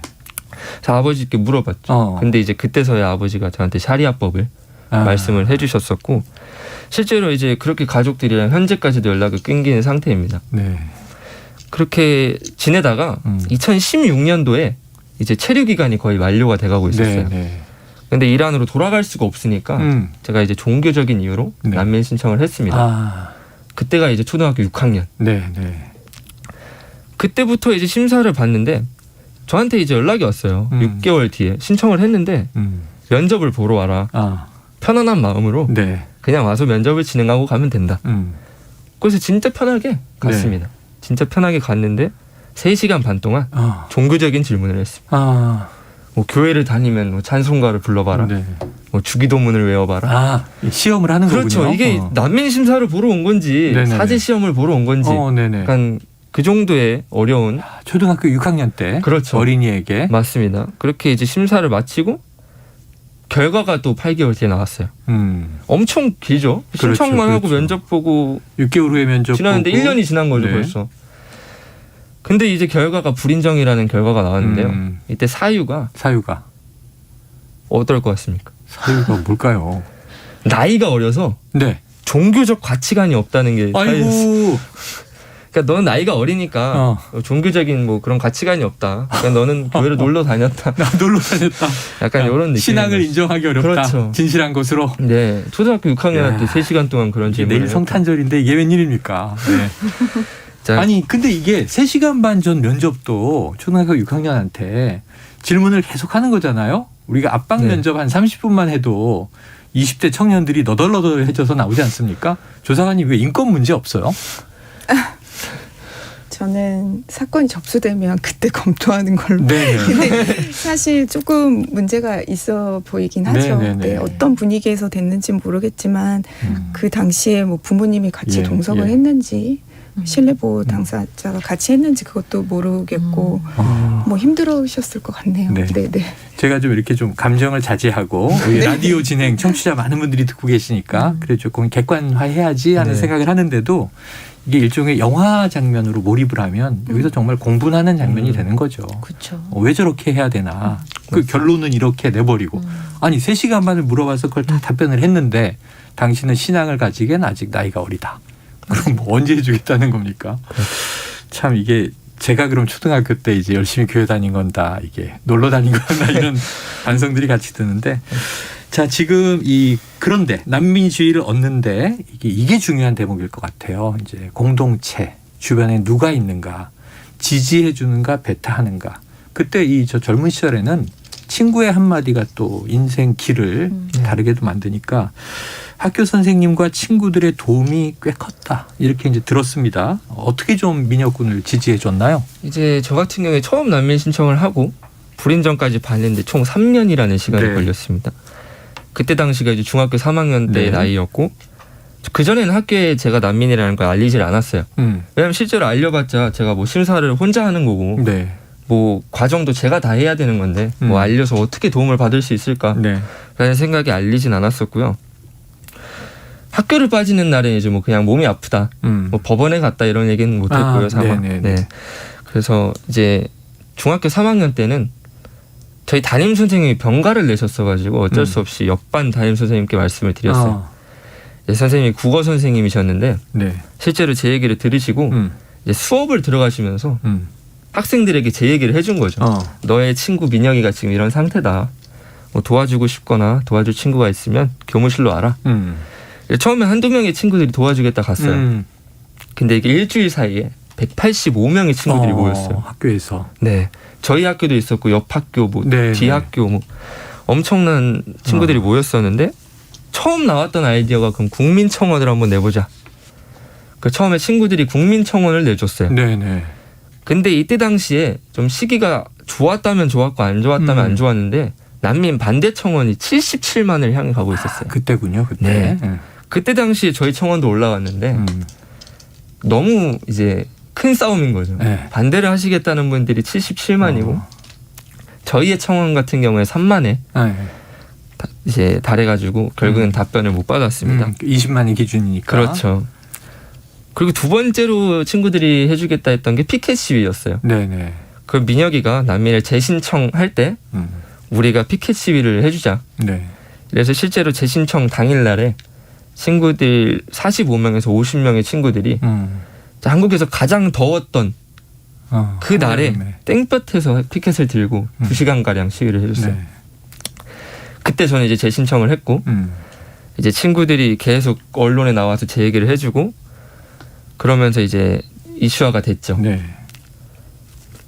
그러면서도 이제 많은 단체에서 먼저 연락이 왔고 이제 그 단체에 저도 이제 협력을 해서 난민 인권에 같이 힘을 실을 수 있게 됐습니다. 그래요. 자, 그래서 이게 이렇게 이 이웃이나 또 동료 시민들의 역할이 중요하다는 생각이 드는데 은유 작가님 어떻게 좀 말씀 주고 싶으세요? 네. 정말 민혁군의 이야기를 듣고 이것은 기적의 드라마다. 그래서 되게 감동을 받았었고요. 저도 인터뷰하면서 그전에도 언론 보도가 좀 많이 됐었던 이야기인데 더 상세히 들을 수 있었고요. 저는 그걸 보면서 우리가 이렇게 모르기 때문에 혐오하고 차별하는 거지 민혁군처럼 일상생활에 섞여서 살고 가까이 지내고 보면 다 똑같잖아요. 우리가 이제 사람 사는 거 다 비슷비슷하고 그래서 이제 우리가 이제 법 감정이 안 좋고 뭐 국민 인식이 안 좋다 이렇게 말하지만 그건 모르기 때문에 그런 것 같다. 우리가 가까이 난민이나 미등록 이주 아동이나 이주민들이 한 명이라도 있고 같이 우리가 뭐 부대끼면서 살다 보면 다 동료 시민으로 대할 수 있겠구나. 그런 희망을 되게 받고요. 그래서 우리가 뭐 혐오나 이런 뉴스가 많이 나오는데 예를 들면 뭐 77만 명 이런 뉴스가 나오는데 저는 좋은 이야기도 많이 알려져서 우리 안에 있는 그런 선한 감정, 이웃을 사랑하고자 하는 그런 마음들이 많이 발휘됐으면 좋겠어요. 그래서 우리가 이제 요즘 뭐 이주도 이제 활발해지는데 우리도 언젠가 또 이주민이 될 수도 있는 거고, 또 어쩌다 보면 미등록 신분으로 살 수도 있는 건데, 우리가 이제 인권이 이렇게 높아지면 다 같이 좋아지는 거니까, 좀. 그런 가능성을 봤습니다. 지금 은유 작가님 말씀 와 닿네요. 왜냐하면 이게 우리 같은 반 친구거나 옆집 주인이면 이게 그 사람을 알게 되고 좋은 사람이야 이렇게 되는데 편을 들어주게 모르니까 되죠. 두려운 것 같아요. 자, 그런데 이제 은유 작가님 책이 있지만 없는 아이들 지금 우리 김민혁 군이 난민 인정 받았고 지금 이제 대표로 이 자리에 나와 계시지만 또 이 우즈베키스탄 출신의 카림이라는 인물 또 달리아 씨 이야기 인상 깊은 대목이었는데요. 이 한국 역사와 문학의 재능이 뛰어난데 현실의 벽에 부딪힌 아이들의 이야기였어요. 간단하게 좀 정리해 주신다면요. 네, 카림과 달리아의 경우 이제 다 역사를 너무 좋아하고 그래서 카림 씨 같은 경우 이제 역사 그런 대회 같은 전국 대회 골든벨 이런 네네네. 대회에 나가서 상도 받고 했는데 이제 이 자기의 체류 자격이 좀 생기지 않을까 기대를 했지만 네네네. 생기지 않아서 그런 한국사 능력 검정 시험을 봐야 되는데 이제 그 응시를 할 수가 없는 거예요. 아이고, 시험에. 네, 그래서 좋아하는 그런 과목에. 자격증도 좀 얻어놓고 이게 스펙을 쌓아야 대학을 이제 입시에 네네네. 준비할 수 있잖아요. 근데 그런 것들이 다 좌절되니까 그냥 좀 대학 입시를 포기해야 했고 그래서 저는 너무 진짜 마음이 안 좋았어요. 달리아 씨도 문학을 굉장히 사랑하고 백석 시인을 좋아하고 네. 예, 국어를 너무 잘해요. 네. 그러면 우리 공교육에서 같이 자라난 학생이고 이제 우리 한국 사회의 또 문화적인 자원이 될 수도 있는데 이렇게 체류 자격이 없다는 이유로 살 수가 없는 계속 있을 수가 없는 상황이 됐다는 게 좀 마음이 아팠죠. 그래서 카림 씨 같은 경우는 친구들하고도 굉장히 사이가 좋게 지냈는데 이제 지금은 고등학교 졸업하고 그냥 지역에서 지내고 있는데 한 번은 고등학교 동창을 만났는데 동창이 물어보더래요. 카림아, 너는 역사랑 국어를 우리보다 더 잘했는데 왜 군대 안 가니? 이렇게 물어봤다고 해요. 그러니까 그만큼 이질감이 없는 거예요. 친구들 입장에서는 다 똑같은 거죠. 한국인으로 느껴지는. 예, 그래서 그 에피소드를 들었을 때 정말 아이들은 마음의 장벽도 없고 예, 그런데 이제 이런 법 같은 가로막 법의 그 벽에 가로막혀서 이 아이들이 꿈을 펼치지 못하는 그런 경우였습니다. 가슴이 아픕니다. 좀 정말 한국사를 좋아하는 카림, 한국 문학을 좋아하는 달리아. 이 둘이 이제 남매라고 하는데요. 우즈베키스탄 출신. 그래서 이 제작진이 사전에 달리아 씨는 전화로 좀 소통을 했어요. 그래서 달리아 씨가 문학을 좋아하는 소녀였죠. 본인이 쓴 하늘이라는 시를 직접 낭독해 줬다고 하는데 그 대목을 직접 우리가 들어보겠습니다.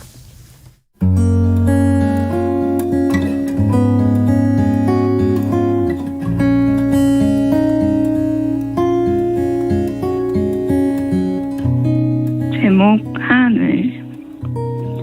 푸르게 치장한 오늘 그들이 나만큼이나 행복한 날이었으면 좋겠습니다. 적당한 햇볕에 알맞게 뜬 구름이, 적당한 온기에 알맞게 부는 바람이, 흐르는 공기 속에 담긴 내 마음이 그들 마음에도 닿기를 바랍니다.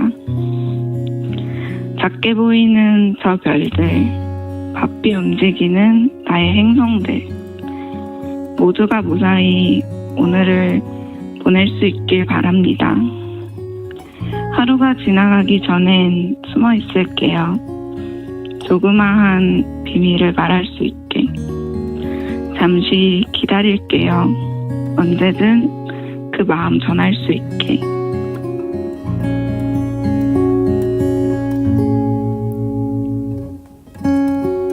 되게 친구들이랑 있을 때 엄청 즐겁기도 하고 또 불안할 때도 있고 그런 약간 복잡한 감정들을 사람은 이제 하늘을 보고 약간 고민을 털어놓을 수도 있고 약간 소원을 또 빌잖아요. 그런 적이 또 있어서 그런 감정에서 썼던 것 같아요. 네, 사람은 하늘을 보고 고민을 털어놓기도 하고 소원을 빈다. 이 짧은 시에 담긴 감정이 굉장히 이제 복잡하다 하는 느낌이 들면서 짠합니다. 목소리로 들으면 그냥 어느 우리나라 여학생 같은 그런 목소리인데 무엇이 다르길래? 김민혁 씨는 이 시 어떻게 좀 들으셨습니까? 감상이 어떠세요? 저도 이제 국어를 되게 좋아하고 이제 윤동주 시인을 되게 좋아하는데 와 직접 쓰신 시를 보고 좀 놀랐습니다. 저도 시 쓰라고 하면 진짜 한 3줄 쓰고 머뭇거릴 것 같은데 제가 토픽 6급이 있거든요. 그게 이제 한국어 능력 시험 6급이에요. 1등급인데 좀 제가 봤을 때도 어려웠어요. 그러니까 저보다 대단하신 분이신 거죠. 저 좀 울 뻔했어요. 저 스스로도 이렇게 시를 쓸 수 있는데 실제로 배움의 길에 막혔다는 게 조금 안타까웠던 것 같아요. 지금 중요한 말씀이세요. 저는 뭐 이 문인이 되고자 하는데 시인과 작가에게 뭐 대학 졸업장이 이렇게 중요할까도 생각해 봅니다만 배움의 기회가 막혔다는 건 정말 답답한 거 아니겠습니까? 글은 계속 이제 혼자서라도 써나갈 수 있겠죠. 어쩌면 미래의 이제 여성 운동주가 될 수 있는 이런 자원의 진짜 앞길을 또 막고 있는 거 아닌가. 자, 박혜경 조사관님은 눈빛이 반짝반짝 하시는데 오늘 말씀이 너무 없으세요.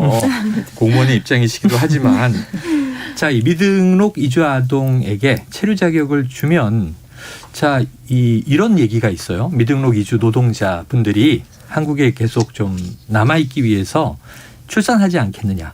이게 일종의 편견 아닌가 싶은데 어떻게 보세요? 이런 의견은?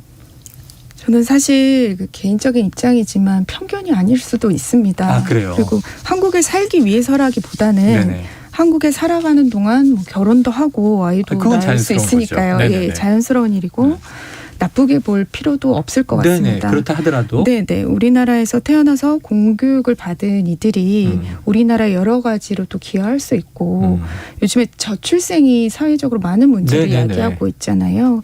그러니까 조금 더 우리가 좀 계산적으로 바라봐도 될 것 같습니다. 아주 중요한 말씀이에요. 왜냐하면 국내 청년들이 자, 지자체에서 우리 아이 낳으면 1,000만 원 줍니다. 그래서 출산을 했다고 욕하지 않잖아요. 그건 뭐 당연한 권리로 받아들이니까. 우리가 또 이주 노동자들에 대해서 이 편견이라고 제가 여쭤본 것도 편견일 수 있다. 이런 얘기를 해 주신 겁니다. 깨달음이 있네요.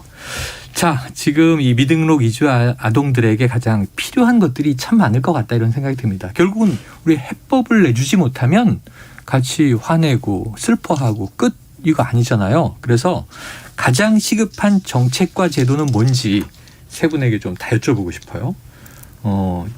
박 조사관님 어떻게 보십니까? 결국은 오늘 얘기한 것도 결국은 아동이 체류가 안정되지 않으면 다 문제가 될 수밖에 없습니다. 그 뭐 몇 년 후에는 떠나라 그러면. 네. 그래서 안정적인 체류가 보장될 수 있는 제도, 뭐 법 이런 것들이 마련돼야겠죠. 체류를 좀 안정적으로 인정해주는.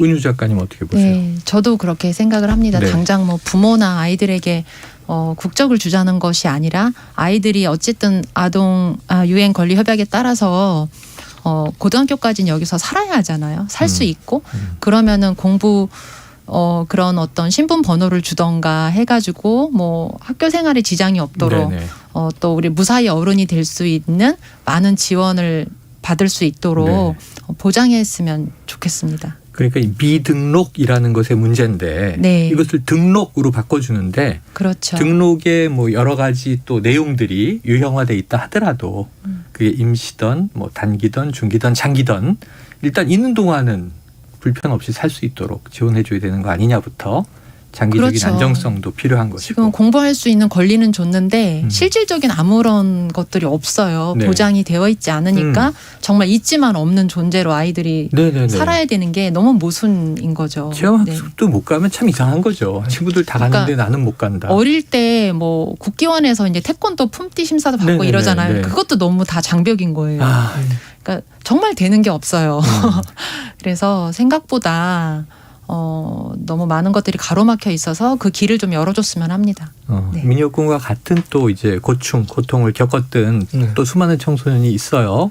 무엇을 좀 바꿔줘야 가장 좀 이 큰 고민이 덜어질까요? 이제 저 같은 경우에도 경험이 있었는데 실제로 뭐 학교는 다닐 수 있다고 해서 학교만 진짜 다닐 수 있어요. 뭐 실제로 보험 가입이 안 되거든요.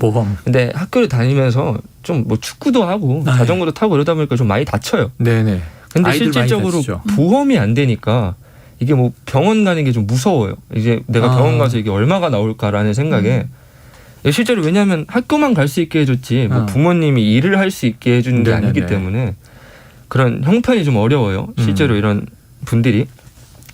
그래서 뭐 보험이 없으면 감기 걸려도 막 2, 3만 원씩 나오는데 뭐 국내 내국인 분들은 감기 걸려서 병원 가면 뭐 2, 3천 원. 의료보험이 잘 돼 있어서 급여 비급여 차이가 큽니다. 많이 크죠. 실제 뭐 외국인 분들은 돈 가입을 해도 월 10몇만 원 돈이 나오기 때문에 또 엄청 부담스러워요.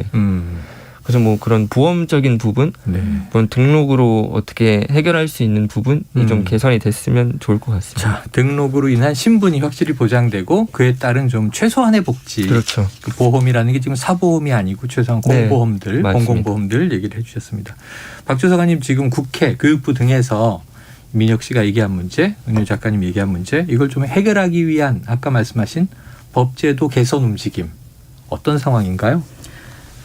지금 사실 저희 법무부에서 저희 위원회 권고를 받고 뭐 아실지도 모르겠지만 그 4월에 올해 4월에 국내 출생 불법 체류 아동 조건부 구제 대책을 발표했습니다. 네네네. 그래서 일정의 조건을 만족하면 체류 자격을 부여해서 국내에 체류할 수 있도록 하는 제도도 지금 시행하고 있고요. 시행이 됐어요? 한시적이지만 시행하고 있고 지금 아까 말씀하신 임시번호 부여하는 것 그리고 단속됐을 때 그러니까 뭐 공무원에게 미등록 인 이주 노동자들이 이주민들이 노출됐을 때 그 아이를 키우고 있다면 그 통보하지 않을 의무 원래는 의무가 있거든요. 공무원들은 미등록 그 외국인을 만나면 출입국에 신고를 해야 되는데 그런 것들을 면제하는 그런 것도 더 확대가 됐고 정부도 사실 조금 저희가 바라는 것보다 늦어서 그렇지 움직이고 있습니다. 움직이곤 그리고 있는데. 그리고 또 사적으로 말씀드리자면 뭐 그동안 많은 인권단체 그리고 저희 인권위도 그리고 국제사회 요구에 따라 미등록 이주 아동 보호에 대해서 여러 가지 활동이 있었고 추진되고 있었지만 저희 그 은유 작가님의 있지만 없는 아이들이 정말 우리 사회에 많은 영향력을 미치고 있는 게 올해 그 교육부 국감 때도 그 발언이 됐고 이 책에 나와 있는 아이들이 이렇게 현실이 이런데 교육부 뭐 하고 있냐 이런 질문도 있었고 또 올해 그 11월과 12월에 있었던 사회관계 장관 회의 때도 그 있지만 없는 아이들 책의 문구가 인용되면서 이 아이들을 위한 여러 가지 정책을 해야 한다. 그래서 뭐 대안들을 추진하는 내용들까지 지금 추진되고 있습니다. 그게 아까 처음 말씀하셨던 차차 말씀드리겠지만 전에는 그랬었죠. 하신 말씀이 지금 바뀌는 대목도 있다. 속도감까지 있으면 더 좋겠네요.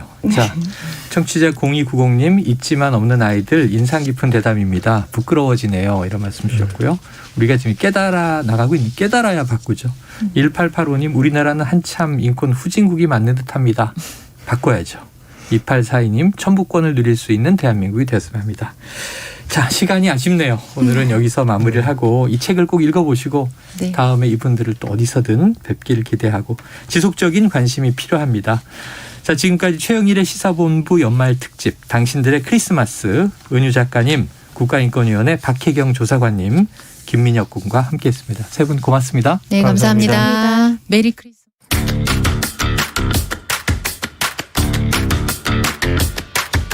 지금 여러분께서는 KBS 1라디오 최영일의 시사본부와 함께하고 계십니다.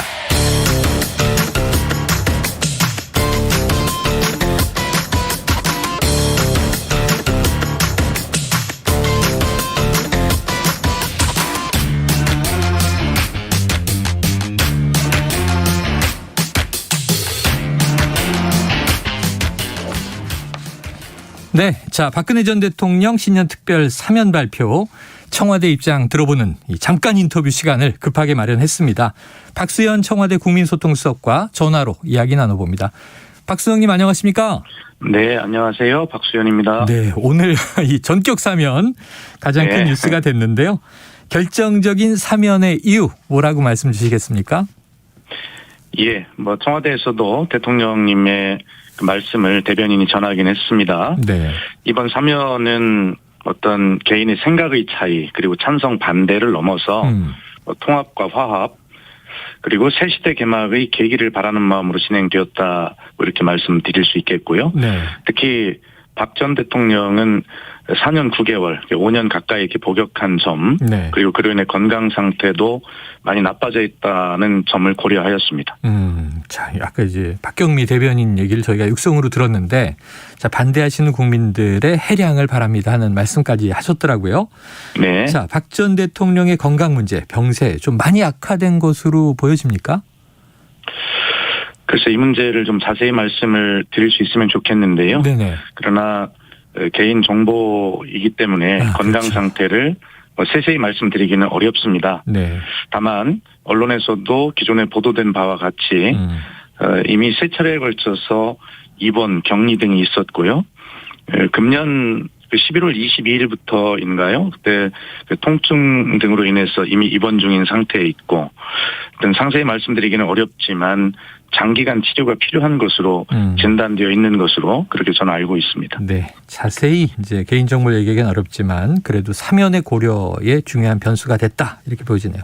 자, 야권은 이번 특사에 대해 대체로 환영의 뜻을 밝히고 있고요.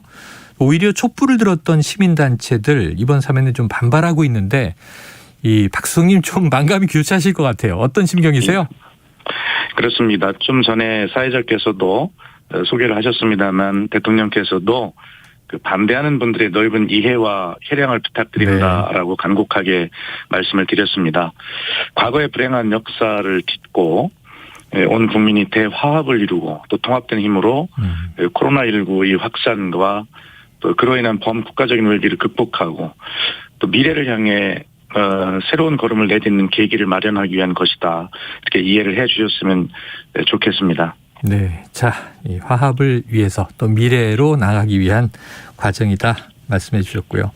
자, 그런데 이게 좀 지금 대선 판국이다 보니까 네. 또 이제 의도하지 않은 계산들도 나오는 것 같아요. 야권 갈라치기 전술 아니냐 이런 분석 나오던데 예. 박수홍님 어떻게 보세요? 그래서 저는 야권 갈라치기가 어떤 뜻인지 언뜻 이해하기가 힘들고요. 네네. 네, 거듭 말씀드리지만 이 오로지 지금 코로나19 때문에 힘들고 어려운 상황에서 우리는 앞으로 또 나아가야 되기 때문에 찬성 반대도 있을 수 있고 또 반대하는 분들의 넓은 해량을 부탁드린다고도 말씀드렸지만 이번 사면이 하여튼 미래를 향해서 담대하게 힘을 합쳐야 할 현재의 상황에서 하나의 계기가 되어주기를 바라는 그런 취지라는 것을 간곡하게 다시 한번 말씀드립니다. 네. 그런데 제가 드렸던 질문과 이게 좀 연결이 돼 있는가 싶기도 한데 오늘 아침 일찍 동아일보, 중앙일보 보도가 있었습니다. 네. 그러다 보니까 이제 이 청와대와 당 또는 이제 이재명 후보 측과 사전 협의가 있었나 하는 또 이제 의혹, 궁금증이 들어요. 이거 어떻게 좀 답 주시겠습니까? 예. 이재명 후보님뿐만이 아니라 대통령 후보님들마다 그 사면에 대한 각자 의견이 있으신 것으로 알고 있습니다. 그렇죠. 네. 따로 후보와 사전 협의한 바는 없다고 말씀을 드리고요.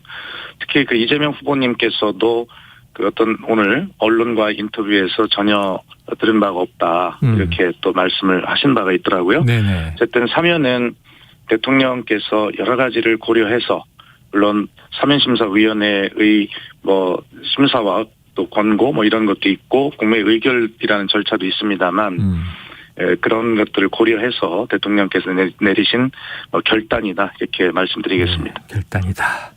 자, 그런데 이제 또 박근혜 전 대통령 외에 한명숙 전 국무총리는 형기를 다 마쳤으니까 이제 사면 대상은 아닌데 복권 결정이 내려졌더라고요. 그렇습니다. 어떤 의미를 담고 있습니까? 예, 역시 앞으로 나아가기 위한 그런 힘을 합쳐야 될 상황에 계기가 되기를 바란다는 뜻이고요. 네. 한명숙 전 총리는 대법원 판결 이후에 네. 억울하지만 대법원 판결을 따르겠다라고 기자회견을 한 바가 있습니다. 네. 또 지금 말씀하신 바와 같이 한 전 총리의 경우에는 2017년 8월 23일에 이미 징역형의 복역을 완료하였고 그로부터 4년이 넘은 시간이 경과했습니다. 네네. 또 잘 아시겠습니다만 판결의 주된 증거가 되었던 한만호 전 한신건영 대표의 진술과 관련하여 최근에 검찰이 동료 재소자를 수시로 소환해서 위증을 강요했다는 논란이 제기되기도 한 것 아니겠습니까? 네, 그랬죠. 이러한 점을 종합적으로 고려해서 지금이라도 한명숙 전 총리의 명예를 회복시켜준다는 차원에서 복권을 실시한 것으로 저는 그렇게 생각합니다. 그래요. 자, 시간이 다 됐지만 짧게 이명박 전 대통령은 제외됐다 이런 보도도 있어요. 왜 네. 제외된 걸까요? 박 전 대통령의 경우에는 구속기간이 말씀드린 대로 연말 기준 연속으로 4년 9개월을 넘지 않습니까? 네. 그리고 전두환 노태우 씨들에 비해서 2배가 넘는 기간을 수용한 것이 되는데 이와 비교해서 이명박 전 대통령의 경우에는 고령이긴 하지만 네. 구속기간이 연말 기준 780일가량이라는 점 네. 이런 점들도 뭐 고려해서 포함되지 않은 것으로 저는 그렇게 알고 있습니다. 알겠습니다. 박수영님 말씀 여기까지 듣죠. 감사합니다. 감사합니다. 예, 최영일의 시사본부 오늘 여기까지입니다. 저는 다음 주 월요일 12시 20분 돌아오고요. 청취자 여러분 모두